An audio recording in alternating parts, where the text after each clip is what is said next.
As a New Orleans sports fan, I was trying to come up with the best ways one could torture themselves. And it came down to this.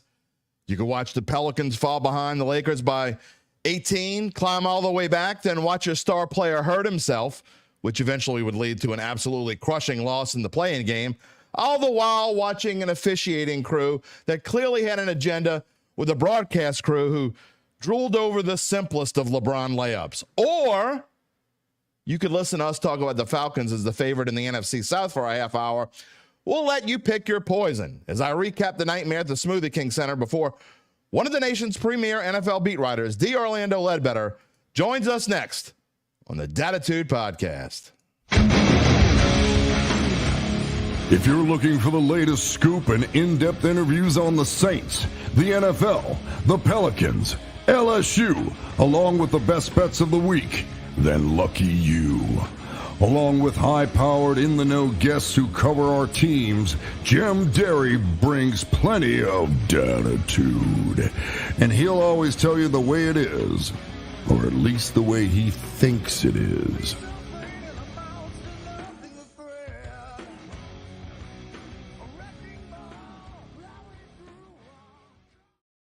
Where you at, New Orleans? Hello to my friends elsewhere, everywhere, out there, who turned off their television sets when Zion went to the locker room. Brutal, man. Simply brutal. Yep, this is Dattitude, presented by our new friends at Evangeline Securities, episode number 227 for a Wednesday, April the 17th, 2024. I am your host, Jim Derry, and whether you're watching on one of our NOLA.com social media channels or listening to the podcast, we appreciate you. We love you. And as always, I thank you for being a part of the show and a part of the Dattitude family. We are going to be talking about all sorts of stuff. It's going to be a jam-packed Wednesday episode. Whether you're watching live, well, not whether. If you're watching live, you can type in your comments on Facebook, YouTube, you know the drill, all those things, Twitter even, X, whatever you want to call it. We will show it here on the show. If you're listening after the fact on your podcast, on Apple, Google, Spotify, wherever you get your podcast, you can send in a comment to me at jderry@theadvocate.com. Also, a reminder to subscribe. We politely ask you, always politely. I might not be polite later, but right now I'm polite. We politely ask you to subscribe to our Dattitude YouTube page. Click the little bell. You will always know when we are going on live. In just about, 5-7 minutes, we'll be welcoming in D. Orlando Ledbetter, who covers the Falcons for the Atlanta Journal-Constitution. Hey, come on now. We're diverse here at Dattitude. We want the enemy's perspective every now and then, too, don't we? I mean, seriously, other than our own guys, and I'm biased, there's no better beat writer on the planet we could have in to talk about the NFC South than D. Orlando Ledbetter. Zach Ewing suggested that I bring on D-Led at the 328 mark of the show. But we know that I am not that short-winded. 328, 28.3, whatever. Never gets old. First, let's talk about the Pelicans. Yes, we have to talk about the Pelicans. It is now a do or die on Friday night against the Kings, who mopped up the Warriors last night. That wasn't even a game. I don't know what was going on there, but the Warriors made their swift and, I guess, painless exit. They really never win the game. So now it's Pelicans-Kings. Lots of things worry me about that game. We'll get into it in a minute. The Pelicans, they'll be playing Friday night at the Smoothie King Center, where the Pelicans have now lost 6 consecutive games. How does that even happen? How do you lose 6 consecutive games? Gabe Henderson says, good riddance, Warriors dynasty. Maybe, but they got a lot of young players. They could be good again. I think that maybe we have seen the end of some of the big names there. I mean, Steph's not going anywhere. What's going to happen with Draymond? I don't know. Clay, he's probably gone. But they will definitely make changes. But we're not here to talk about the Golden State Warriors. I'm not going to waste precious time today either talking about the poor officiating. Oh, my God, the officiating. I can't stand watching the Lakers, really. And it's not just when they play the Pelicans. I mean, I can't stand watching Dude, I just can't watch LeBron James. I just can't watch him. He cries. I've never seen a superstar like LeBron James cry about every single call that doesn't go his way and then gets every call. I mean, how many times do we hear slaps, pounds, whatever, no call on the Pelicans end? And anybody who's watched this show know I don't talk about officiating that much. I'm not like most regular everyday fans who, the refs suck. I don't talk about it that much because normally I don't think the refs do suck. I think it's just people crying about it. Last night, the refs sucked. They were terrible. But we're not going to waste any more time on that. Frankly, though, when you play as awfully as the Pelicans did in the second quarter, clearly did it to themselves. They shouldn't have been in that position. They were better than the Lakers, except for that 12-minute stretch in the second quarter. They were not better. This is what it is. And look, another thing. I don't know if I can listen to Reggie Miller talk about LeBron like he's auditioning to become his dog walker or something. I mean, it's frankly disgusting. I can't. It's so hard to listen to. And I love Kevin Harlan. I think Kevin Harlan's one of the great play-by-play announcers in this league. Or really, I mean, obviously he does NFL and NBA. But I can't listen to him when they're talking about LeBron. I mean, LeBron makes this, and I'm not kidding. I mean, he made a two-step layup. They thought it was the greatest thing on earth. Jose, who's what, 5'2", like scrambles through the lane, hurts his ankle, and does the old left-handed layup around two Blakers. Nothing. Oh, Jose Alvarado. I don't get it. I just don't get it. I mean, maybe it sells viewership. Maybe it does, but I can't listen to it. And you can't turn down the sound anymore. I'd rather listen to Todd Graffinini talk about how doom and gloom is here. Oh, man. What am I going to talk about? Well, I'm going to put it this way. 49-win team, now losing again at home to put themselves in this win or end the season game against the Kings on Friday night. This time 4 days ago, we were talking about them being in a position to put them into the playoffs, be the 6th seed. Yeah, now they're one game from elimination. And the big news this morning is obviously Zion Williamson. And our own Christian Clark was writing about it, and it's supposedly some kind of leg injury. He says Pelican coach Willie Green said Williamson, quote, was experiencing left leg soreness, and added that Zion's going to get medical imaging done on his left leg on Wednesday. But then he added, quote, I don't know if it was a knee, a foot. I'm sure tomorrow I will have more of an update, meaning today, of what's going on. So later on today, we're going to find out more about it. Is it a knee? Is it a foot? If it's a knee, that's bad news, obviously. But whenever a player the caliber of Zion, goes off the court as he did, comes down on it and starts walking off, I mean, makes you wonder. It's not good. What are the Pelicans' prospects going forward without Zion Williamson? Well, I mean, I think we know the answer. The one thing that scares me more than anything, you see the current line at DraftKings on the screen. They are a 1-point favorite, same as they were against the Lakers. It's basically even money because it's minus 110 to bet it either way. Winner faces Oklahoma City, top seed in a best of 7. And I got to tell you, what scares me probably more than Zion potentially being out, you know how they always talk about it's hard to beat a team in football 3 times in the same season? When you play a team from your division in the first round of the playoffs and you beat them twice already, and how hard, I mean, we saw it with the Saints. Remember the Saints and Bucs and Tom Brady back that ended Drew Brees' career? I know it hurts to think about it. But think about this. Pelicans have beaten the Kings this year 5 times. Something that hadn't happened in the NBA, and I mean, don't quote me on this, but it's like somewhere in the realm of just shy of 20 years it hadn't happened. I think the Miami Heat did it back in 06 or 07, somewhere around there. It's not easy to do. It's beyond not easy to do. It's a really hard thing to do. And so this is going to fire the Kings up. And the way the Kings played last night against Golden State has to worry you even more because they were on their A game last night. They were solid. And I just don't know if the Pelicans looked like for last night. What bothers me the way they played at home, I'm trying to forget about Sunday, okay, when they had a chance to go to the playoffs and forget about this play-in nonsense. They played last night in the final quarter and a half with a sense of urgency and played like the team we expected them to play. But frankly, Zion was just flat out dominant. I mean, he was a completely different player than he was Sunday.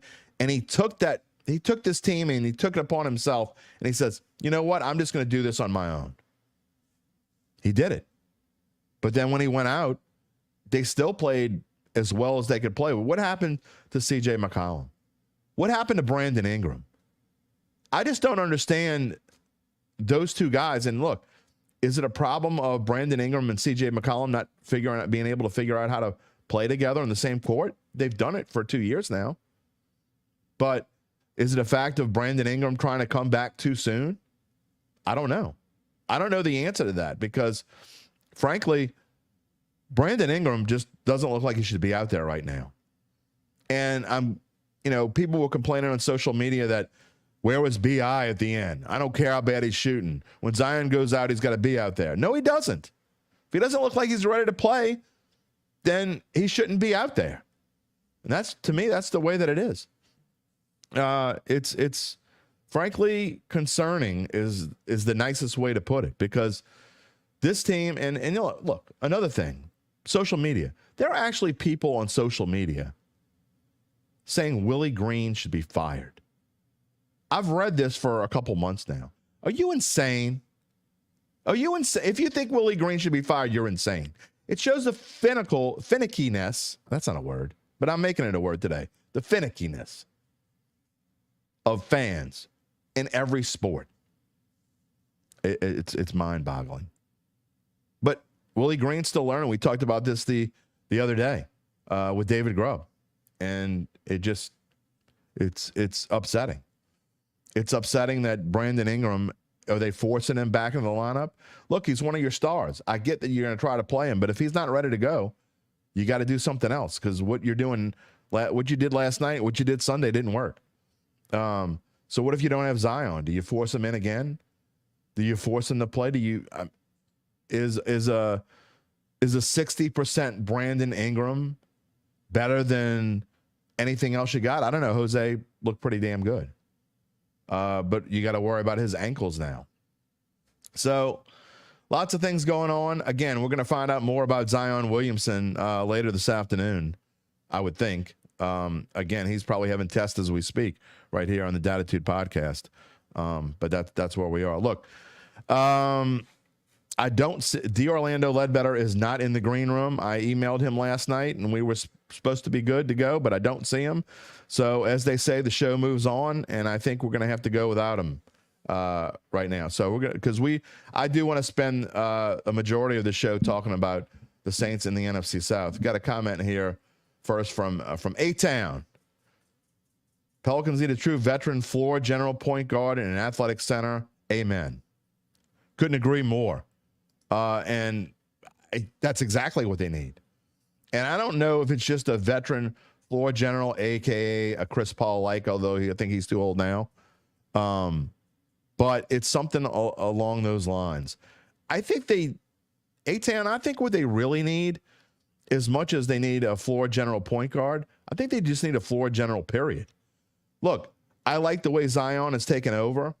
And, I would have bet a lot of money that he wouldn't play 70 games in a regular season. But I'll say this. I just don't think there's enough, I don't know, the oomph. There's not a go-to guy who can just rah-rah the troops, so to speak. You think about all the good teams that have that. You can say whatever you want about LeBron James, and that he's 40 years old, and at times he's certainly not the player that he was, right? But at times he can be. But regardless of all that, the one thing that LeBron James gives a team is his veteran leadership and presence, and they respect him, and they're going to, listen to him, and he's going to be the floor general. I mean, we don't like him when he's playing against our team because not just because of how good he is, but because he pisses you off. And we talked about the crying and all that stuff. Look, if he's your guy, you know that he's going to be respected.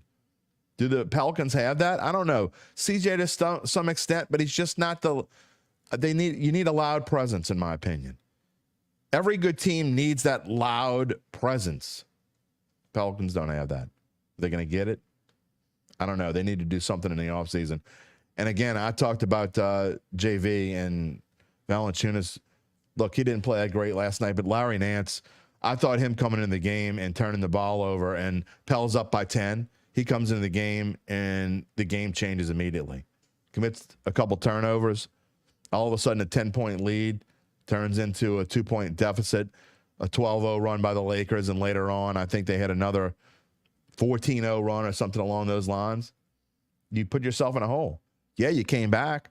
Great that you came back, but, man, I'm just not a Larry Nance fan. I'm just not. I know a lot of people are, and I'm not blaming the loss on Larry Nance. I'm just saying I don't get why he plays as much as he does.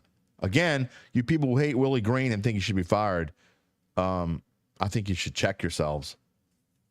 But it is what it is.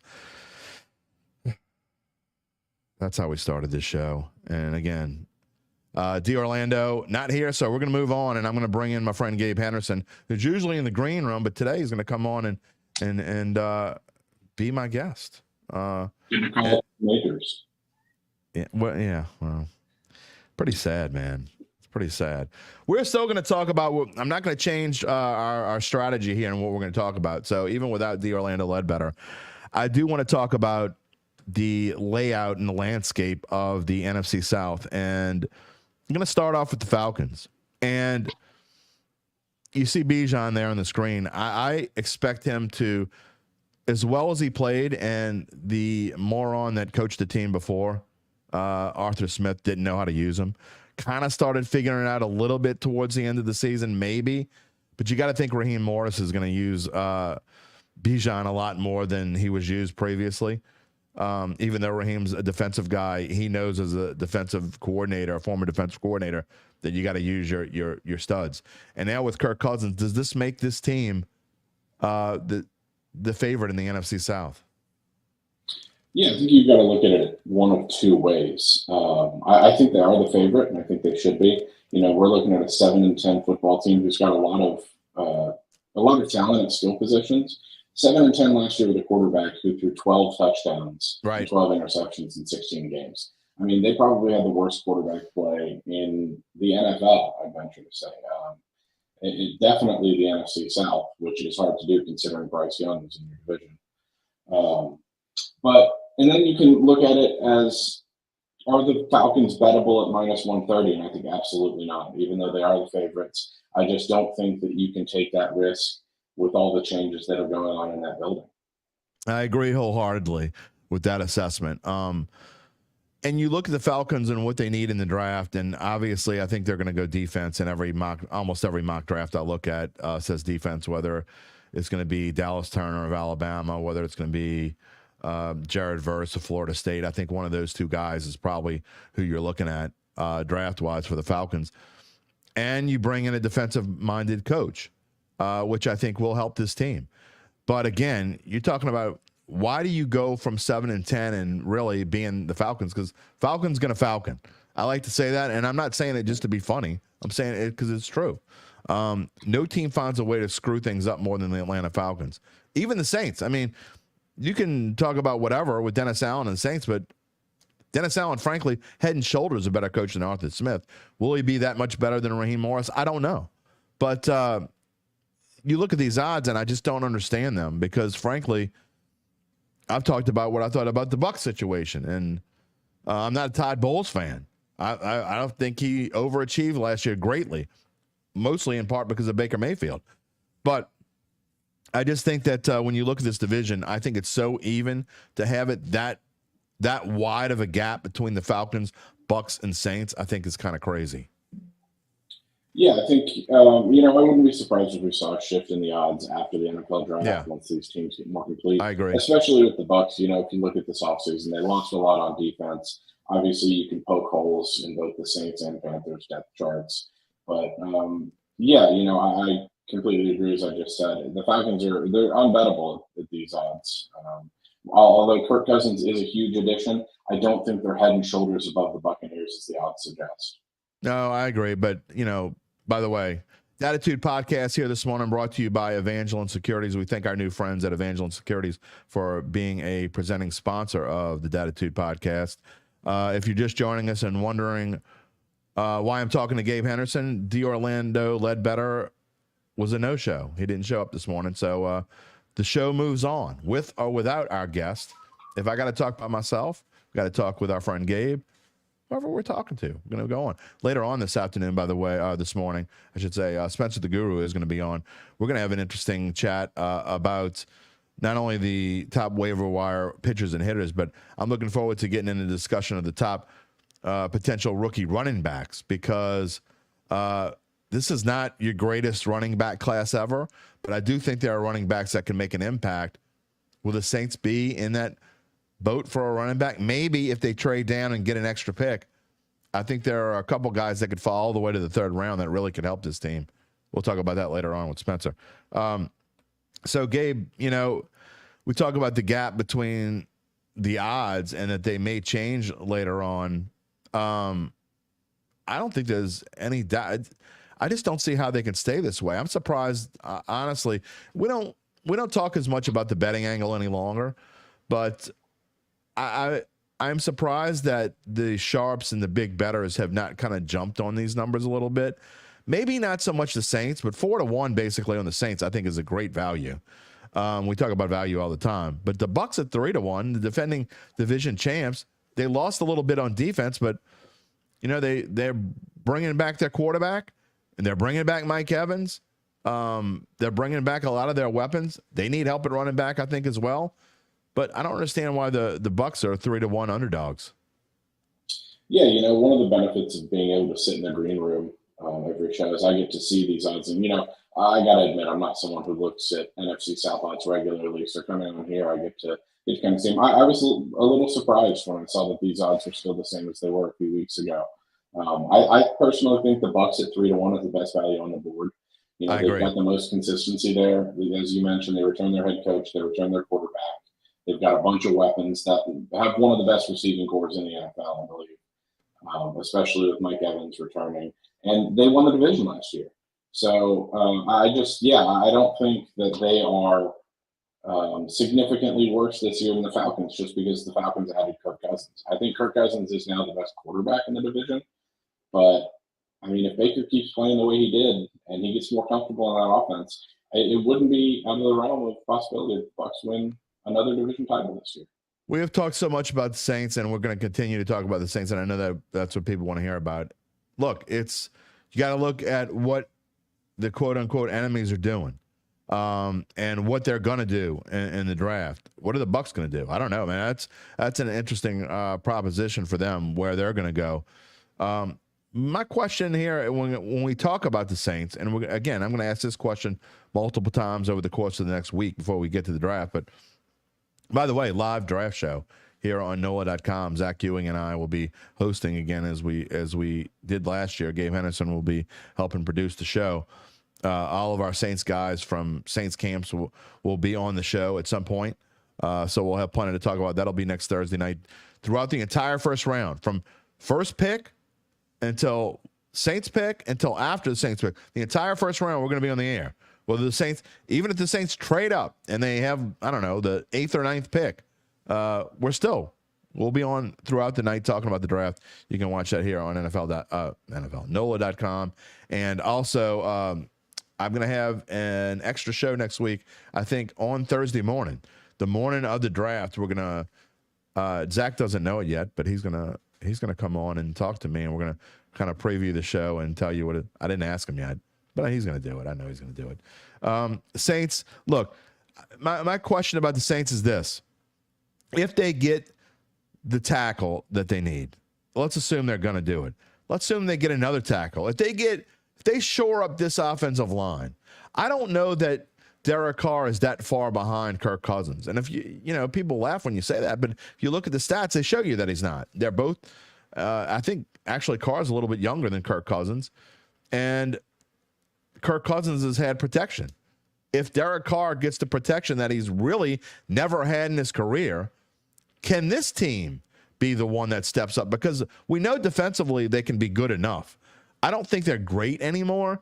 I don't think they're a top 8 kind of defense anymore, but they can be like top 12 kind of defense. If you have a top 10 or 11 offense and a top 10 or 11 defense, is that good enough to win this division and maybe make some noise in the playoffs?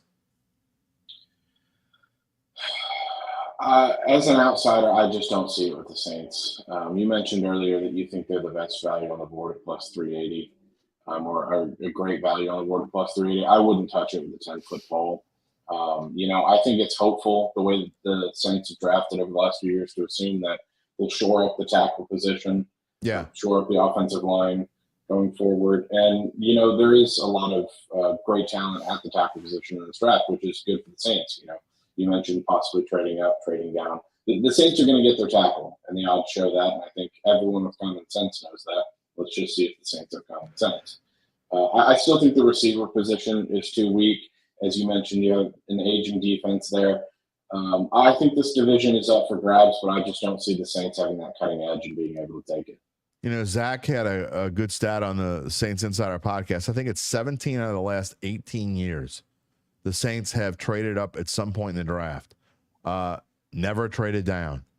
Again, if there's any year to trade down, it's this year, because you can trade down 4 or 5 spots. And we have I never even brought it up, but we have an interesting extra point segment coming up after Spencer comes on about Ricky Williams. And 25 years ago, the infamous, we'll give you all of our picks to move up 8 spots. That would never happen today. It just wouldn't happen today. There are one thing that's different from today and a quarter century ago is there actually, I don't want to say a card, but there's a value. When you want to make a trade, it's pretty much set. I mean, if you're going to trade, this is what we're going to trade you. Now, a team may say, look, I'm not going to do it unless you give me X, and add a little sweetener to the pot, and the team either says yes or no. But for the most part, there's a value chart, right? So that being said, I just don't see this being at least not in the early rounds. Now, we're talking about the Saints have made, some of these trades have been made. You might make a trade in the 5th round. We'll give you our 5th and our 6th rounder to move up 10 spots in the 5th round. So that counts. But the MO of this team, they've got to figure out a way to get more picks. And I think the only way to do that is to move down. Yeah, I think, that's the only possibility of them fixing all of the issues that they have and, that we've identified. You've got to get more picks, and you've got to just kind of throw stuff at the wall and see what sticks. I think the two, everyone would say that defensive tackle or defensive line is something the Saints need to address. Yeah. And I'm not going to go as far as to say that the Saints need a wide receiver in the 1st round. I've heard you talk about what people like that think. I'm not of that mindset. I think they do need one in the 2nd or 3rd, though. I think they absolutely need some help at receiver, despite adding some guys via free agency. And I just think, if you can trade down a few spots and get that extra pick in the 2nd round or in the 3rd round, that would work wonders. But, the one thing I think about the NFL draft for the NFC South, it's going to be very unsexy across the board. And, sometimes that's necessary, especially in teams stuck in purgatory. You need to shore up the line on both sides. Teams that win have good play in the trenches, and I think that's what you're going to see a lot of teams do here in the NFC South. Yeah, you know what? It does kind of suck to be a fan, and I know we'll talk about this more as we go along. You brought up an interesting point of when you are looking at all these. This is probably the most interesting, at least early part of this draft, and really maybe as deep as ever. When you're talking about skill players, at least at the quarterback and wide receiver positions, obviously not so much running back. We're going to talk about running backs later in the show. But when you talk about quarterbacks and receivers, this may be as deep as any draft. And you're like, if you needed a wide receiver, this would be the year to say, all right, there's so many of them. But the Saints don't need that. So you're going to see these names go off the board. And the Saints are going to draft a guy like Olu Fashanu that you may not have heard of before a month ago. And so it's not as fun when all these big, sexy names are going off the board and you're waiting for your turn so you can get a J.C. Latham or a Olu Fashanu or a Talise Fuaga or whoever it is. I mean, that's what you're waiting for.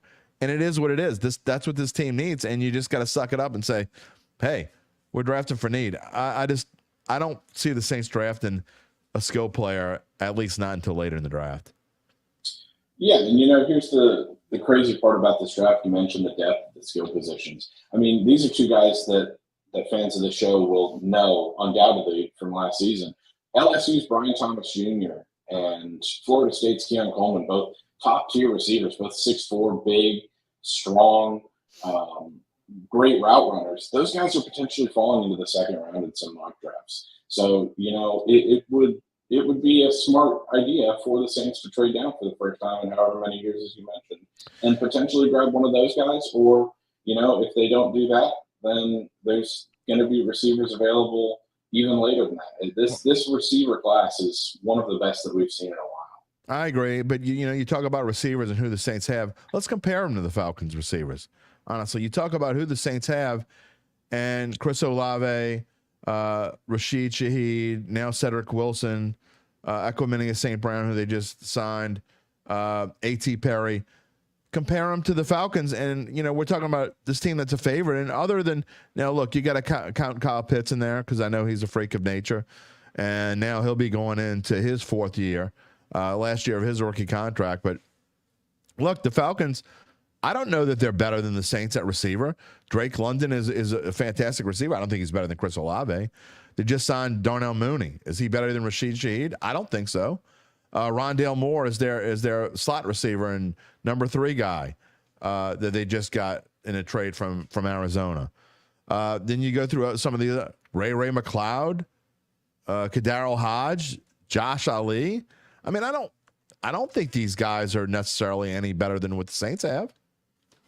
I think Darnell Mooney and Rondale Moore, if they can stay healthy, are really good additions to that team. I agree with you that Chris Olave is better than Drake London, but we've also never seen Drake London with a competent quarterback. He's been stuck with Desmond Ridder over the last few seasons. So, and then I think the biggest thing, as you mentioned, is Kyle Pitts.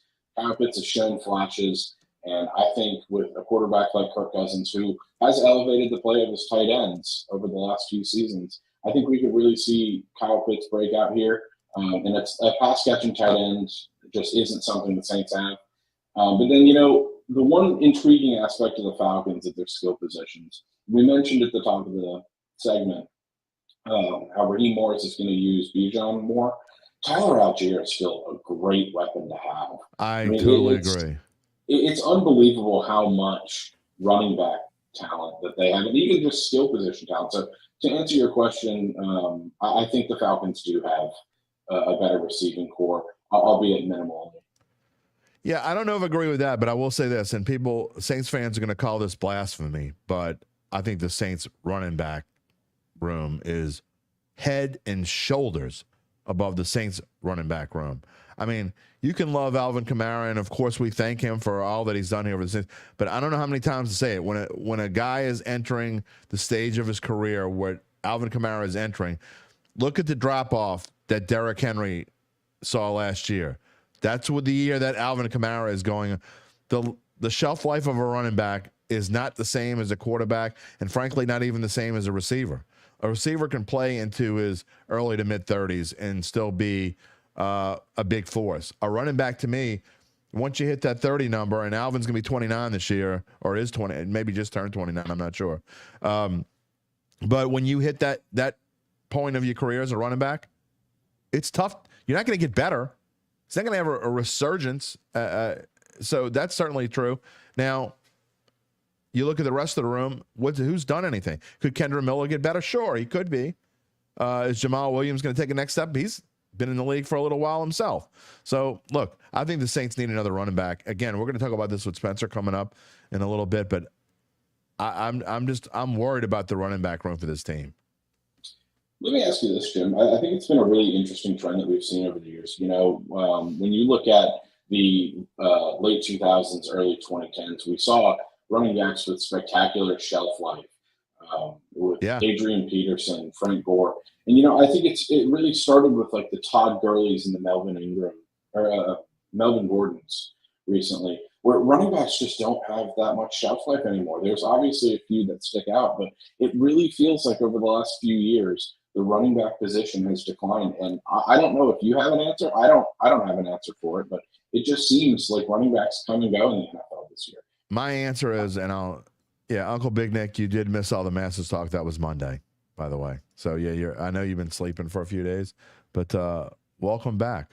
We welcome you back to the world after your 3-day slumber. I will say this. I think when you're going to sign a running back, a free agent running back, you need to look at his number of carries in his career. I think that's almost as important as age, because if you got a guy that's 28 and has averaged, 160 carries a year or 180 carries a year, as opposed to a guy that's averaged 240 or 250, he might as well be 32 instead of 29. So I think that's just as important. And you look at guys that make it a little bit longer and are effective a little bit longer. Again, we're going to talk about Ricky Williams in a little bit. I'll just say that he is a guy that had a lot of carries, and why he stepped away from the game for a year and came back and was kind of effective for a couple years after that. I mean, Uncle Big Nick says CMC gets to San Francisco and all of a sudden doesn't get injured. They use him different, Nick, and I think everybody knows that. You have an Elijah Mitchell in San Francisco. I think that made a big difference. So anyway, to me, that's the big thing, is the number of carries. And you got to add the receptions to it. And you look at AK, and not only is he carrying the ball 200 times a year, but he's also got 70 receptions in a year. Yeah, that's all goes together. Yeah, and I think that's where, you look at Derrick Henry. A lot of people love the fit of him in Baltimore, but you talk about age versus carries, and then you look at Derrick Henry, and I think that really makes us take a step back and appreciate his career. For sure. The career of someone like Mark Ingram, who not only did it for a long time, but they took a lot of hits. They got a lot of carries throughout their career. Mark Ingram defied odds, for sure. And when you talk about the Falcons, and you brought it up, I mean, one thing about Bijan Robinson is you can keep him fresh, because you do have a Tyler Algier. So you can give Bijan Robinson 16, 18 carries, maybe even 20, and know that Algier is going to be able to take a 12 to 14 carry load. And that's not something right now. Do you trust Kendra Miller to have a 12 to 14 carry load? Jamal Williams to get 10 carries? I don't know that you do. I just don't know that you do. Nick says Derrick Henry's going to be a great fullback for Lamar. I don't think that's the case. Back the Heisman package from a few years ago that they ran with RG3 and Mark Ingram. Exactly. All right, exactly. Well, Gabe, thank you for filling in. I appreciate it. Of course. Gabe Henderson, who is on the show every day that we do this show. He is in the background, and he's fact-checking, and he's making suggestions. And if I bring up something, he's looking it up. And he's back there every show. And we thank him for him. And he filled in today. Again, if you're just joining us and wondering what happened, the Orlando Ledbetter was a no-show. 227 episodes in. I have never had a no-show. So it's got to happen, right? So if you get 4 every 1,000 shows, I guess you're doing okay. It is what it is. So it's going to happen every now and then. But we move on, and the show goes on. And speaking of the show going on, we're going to bring in our friend Spencer the Guru for the Fantasy Roundup. And Spence, we talk about the show going on. We don't stop doing shows. We do what we got to do, right? Yeah, for sure, man. Yeah, and then this is a Falcons guy, right? That was the no-show. Man, Falcons guy, no-showing on a New Orleans podcast. What a coincidence. Yeah, well, you live and you learn, my friend. You live and you learn.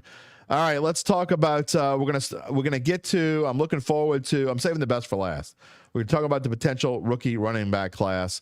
So all you Saints fans and we talked about skill positions and potential running backs, and I think the Saints need to shore up themselves in the running back room. But on the Fantasy Roundup show, we do the wide spectrum. So we are going to talk about baseball first and the waiver wire pitchers. We've been doing 3 of these a week: waiver wire hitters, waiver wire pitchers, and you've got some interesting guys on this list. Obviously, one of them I love more than the other one, and that's Javier Assad, who's been outstanding for the Cubs to get started. But talk about Nick Lodolo a little bit, and talk about James MacArthur.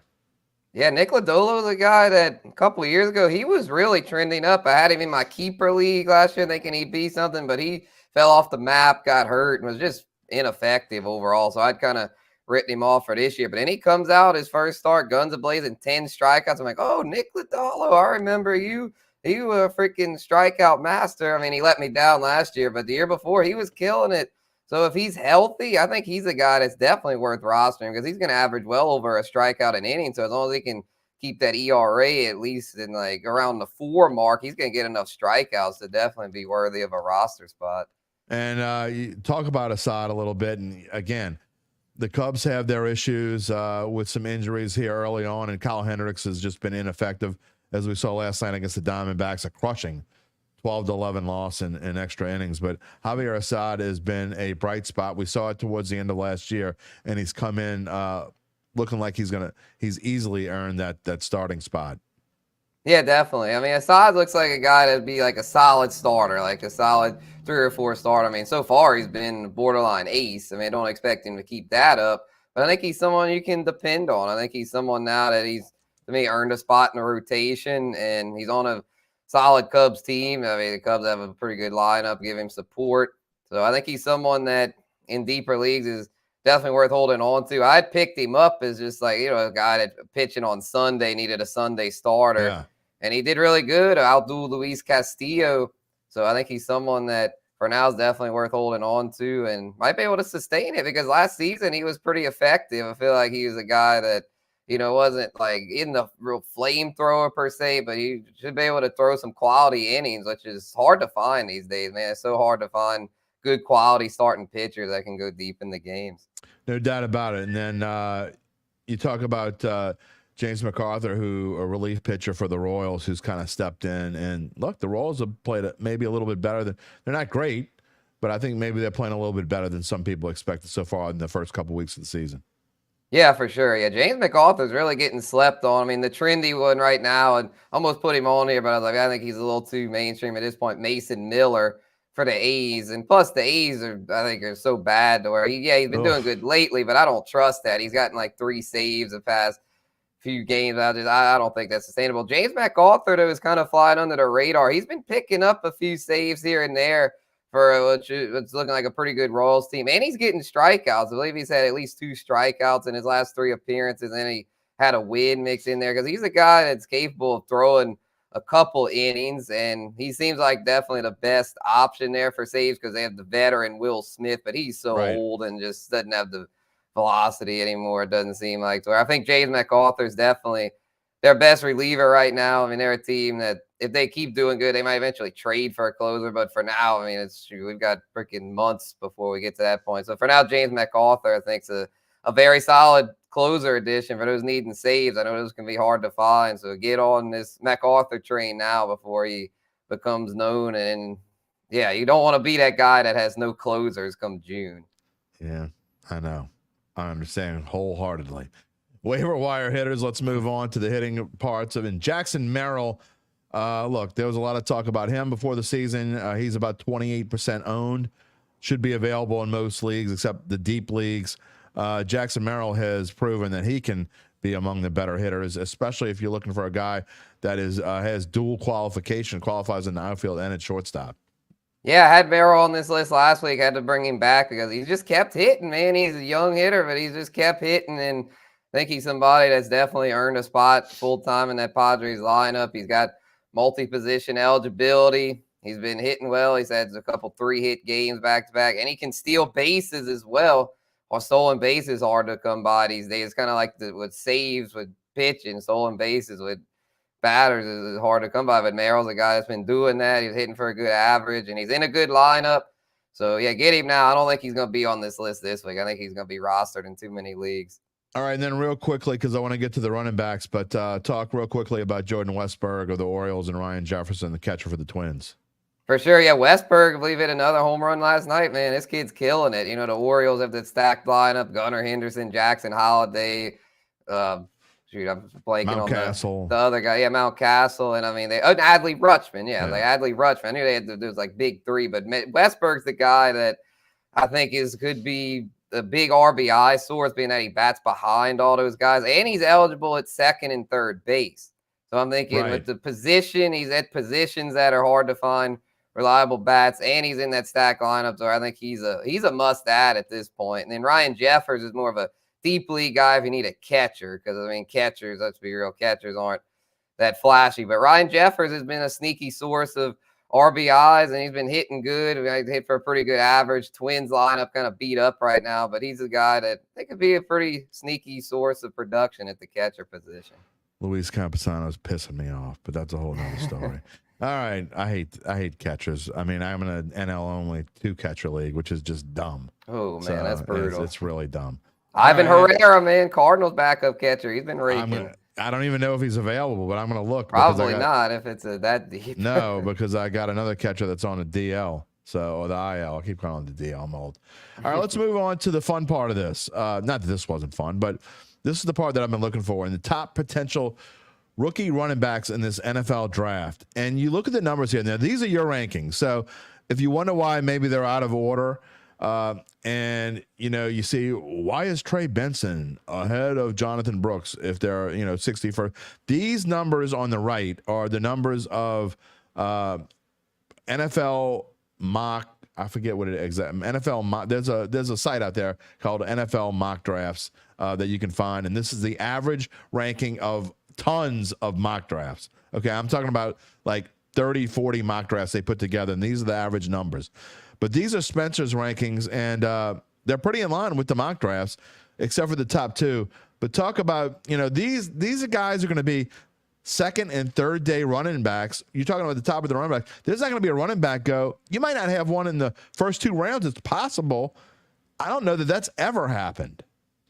Yeah, it's not a great running back class this year. Let's be real. I mean, none of these guys are going to be like Bijan Robinson or Jahmyr Gibbs, but these guys I think could be pretty sneaky flex plays with RB2 upside. I'll start with Trey Benson. I mean, he's the most complete back in this class, which is why I have him ranked first. And also, you and Gabe were talking about workload concerns. Benson's a guy that didn't have an overly large workload in college. I mean, same with Jonathan Brooks, coming off an injury.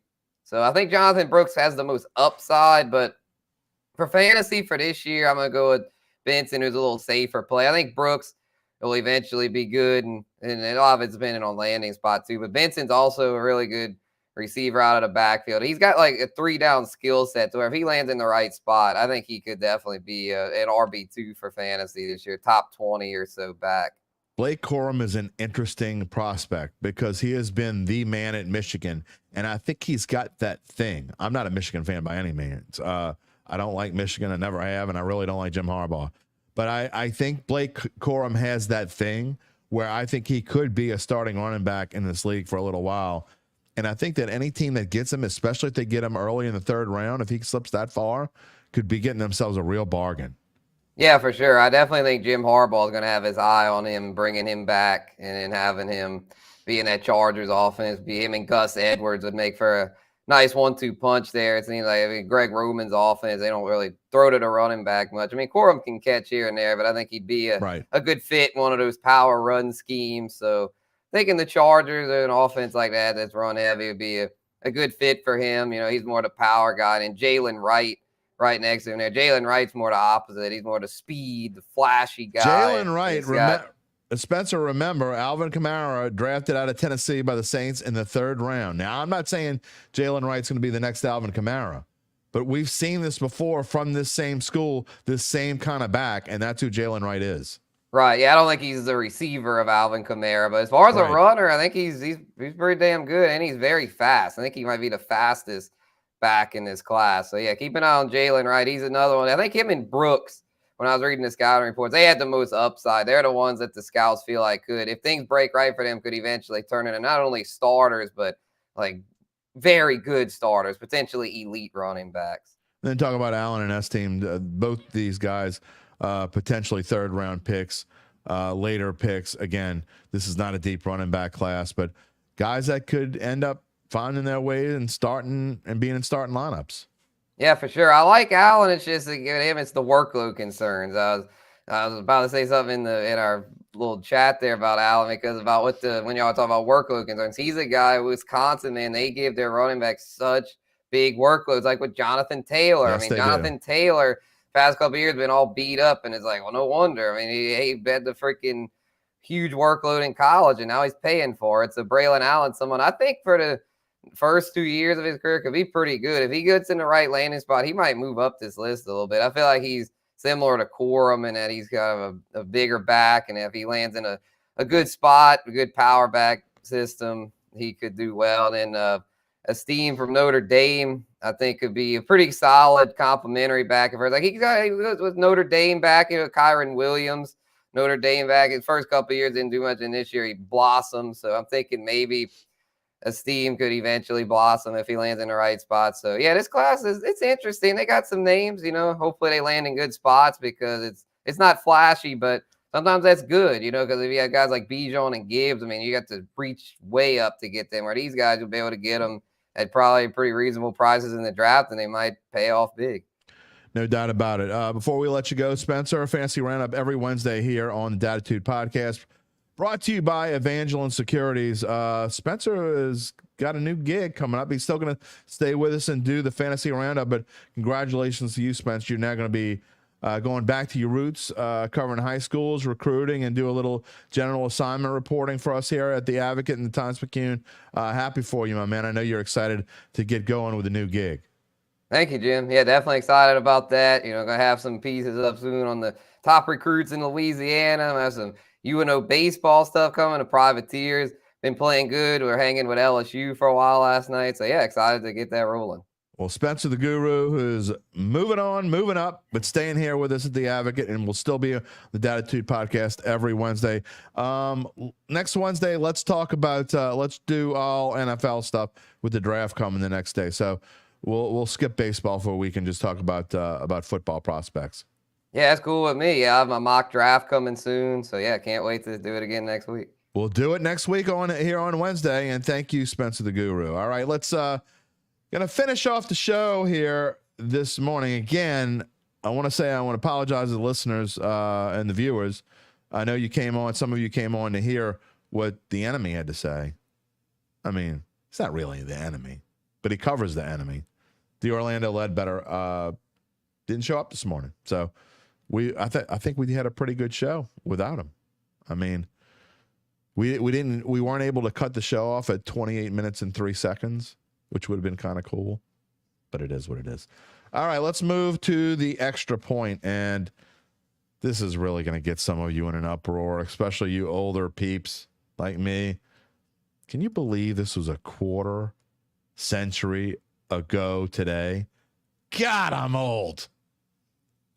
I was designing the front page of the Times-Picayune 25 years. In fact, you can't see it, but here in my office, I'm not really in the Superdome. I don't think any of you, did you think I was in the Superdome? Okay, I'm not in the press box.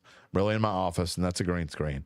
But behind my green screen is a front page that I designed for the Times-Picayune 25 years ago today. Yep. Bill Urquhart, Mike Ditka, and the Saints decided, you know what, we're just going to take off the draft. The 1999 NFL draft, we don't feel like working.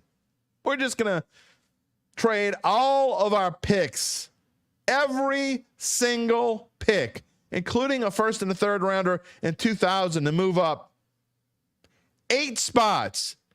They traded their entire draft. This is why, by the way, I think that they have these values in today. You don't have to think about it anymore. Who in their right mind would trade their entire draft and a first rounder and a third rounder the next year to move up 8 spots, 8 flipping spots, to draft Texas running back Ricky Williams? Of course, he was all the rave, but he made it to the 5th pick of the draft. But he was all the Edgerrin James went, don't get me started. But he did win the Heisman Trophy that previous December. It was also the first time in NFL history that one team traded its entire draft class for one player. Again, what would happen if somebody did that today? Every NFL fan in America would laugh at you. Come to think of it, they probably were all laughing at the Saints back then. What made it worse is Ditka announced to the NFL world at the owners' meeting just a few weeks earlier that he was planning to do just that. I'll give the Redskins anything they want. And he did. What did the Saints get in return for those 8 picks? Well, they got a guy who wore a mask across his helmet that no one could see through, someone who didn't want to talk to anyone, his teammates or the media. He just wanted to do, smoke a little bud, whatever worked for him. He rushed for 3,129 yards and 16 touchdowns in 3 seasons in New Orleans. Yep, that is 2 touchdowns for every pick the Saints traded away. Now, of course, Ditka was only around for one of those seasons as he went 3-13 in 1999 and was fired, never to coach again in the NFL, or I don't even think he coached Pee Wee football. Went to ESPN. Meanwhile, at least the Saints were able to recoup some of their losses as they traded Williams to the Dolphins in 2002 for 2 firsts and a 4th. Now, one of those firsts was supposed to be a 3rd, but it conditionally got moved up. Oh, and by the way, Williams went on to lead the NFL in rushing in 2002 in Miami with 1,853 yards and 16 touchdowns. Yeah, the same number of scores he had in the 3 seasons in New Orleans. Yeah. For those of you who hate where this team is now, just think what it was like to follow the Saints 25 years ago. A team that at the time had just 4 playoff appearances and 0 playoff wins. Yes, you are spoiled. And I'm not saying that's a bad thing, but Mike Ditka makes Dennis Allen look more like Bill Belichick. And I'm talking about Bill Belichick from like 15, 20 years ago. I guess the beauty is in the eye of the beholder.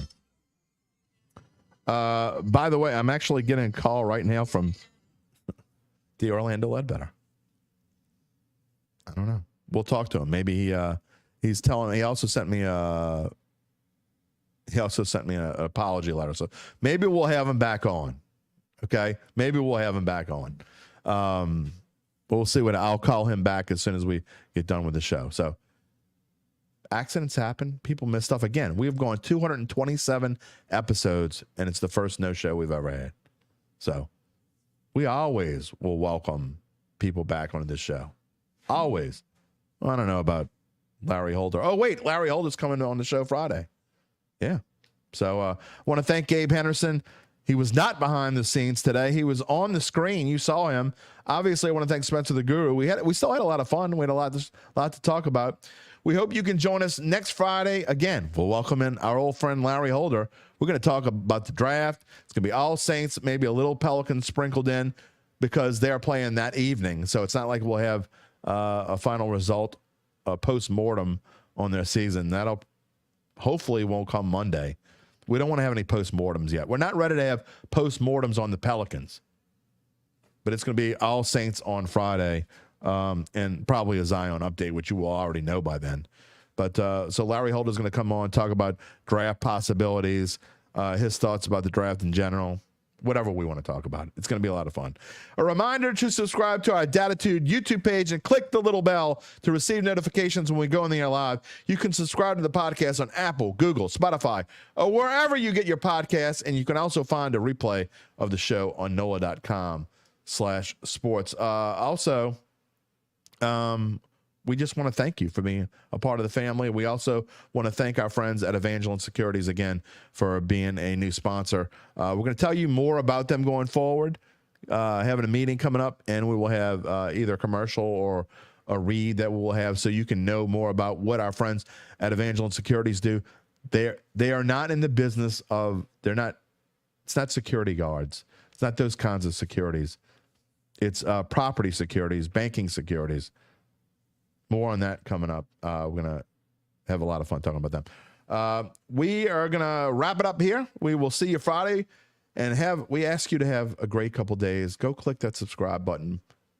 If you're on YouTube now, click it. It's right there. You see it? Right? No. The other way. Yeah, right there. All right. See you Friday. Have a great couple of days before we see you again. Stay classy, New Orleans. And take it easy, my friends. If you're looking for the latest scoop and in-depth interviews on the Saints, the NFL, the Pelicans, LSU, along with the best bets of the week, then lucky you. Along with high-powered, in-the-know guests who cover our teams, Jim Derry brings plenty of Dattitude. And he'll always tell you the way it is, or at least the way he thinks it is.